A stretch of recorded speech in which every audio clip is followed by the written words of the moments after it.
Tell us about your testimony. How did you come to know the Lord?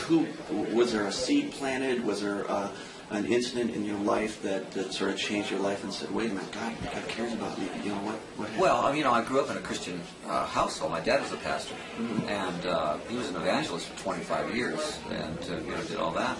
And I used to go up and do missionary work with him with the Apaches in Arizona. My grandfather was a pastor for 75 years.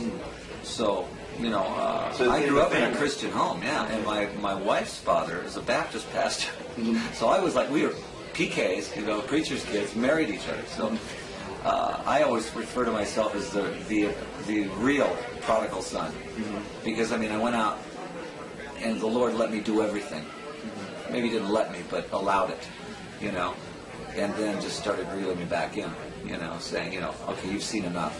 Now, let's bring you back to where you belong.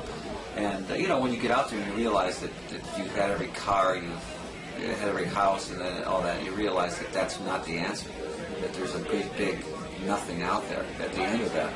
So the materialism doesn't mean anything, and a lot of people say that there's a big God-shaped hole in your heart, and when that's filled, then you really are satisfied. And I think that's where I'm at right now. I'm very young in the faith, even though I grew up in it. So I do a lot of study, a lot of Bible study, things like that. But I think people have the wrong concept of Christians. I think they think Christians sit around all the time just, we like to rock and roll. I think that you just keep a better watch on your Christian life. When did God start to reel you back in? When I stopped drinking, I drank for a long time. 13 years ago, I stopped drinking, and I started going back to church. I was throwing up blood every morning. I was really a bad alcoholic, and I never was a cruel or mean alcoholic, but I was definitely self-destructive. And when I stopped drinking, I started going back to church with my wife. And there was this pastor in Phoenix that was just hellfire. And there'd be 6,000 people there, and he was talking to me every Sunday. Of course he wasn't, but he was. Just nailing me. Every weekend I was exhausted. I'd come out of there and I'd go, I don't want to go back. Okay, it was like torture, but I always came back. And I finally realized I had to go one side or the other. I had to make a decision, one side or the other, because I was so convicted. The Lord really convicted me and said, look, it's time for you to make a decision here. So I said, okay. And I joined a church called Camelback Bible over there.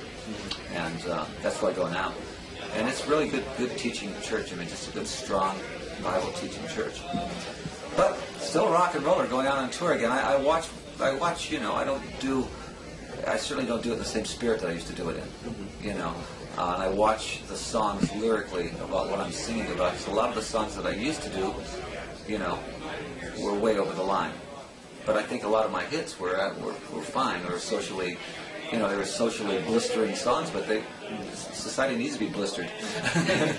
How has your life, when God reeled you back in, how did he change your life? What are sort of the characteristics, maybe, before and after, I used to do this? Well, when before, you always are self. You're always self-centered, everything is for you. It's yourself is God. And we make lousy gods. Humans make really lousy gods, I think. So we've got to let God be God, and us be, what we are, and so I think that's what really changes, is your focus on who you're serving. You're not serving you're serving Christ. There's a lot of people who may see this interview, a lot of people who may have been big fans of yours 20, 25 years ago who are still living in the world, they don't know Christ. What could you say to them? Well, they're going to eventually know Christ, and I hope it's not too late, because if you're at the wrong end at the wrong time, I think that's going to be tragic.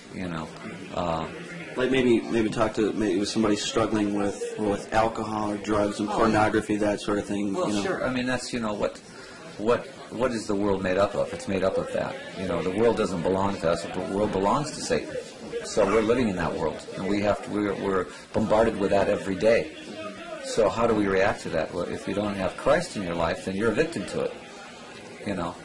So I think what we have to do is just be very, very careful about, how we react to the world.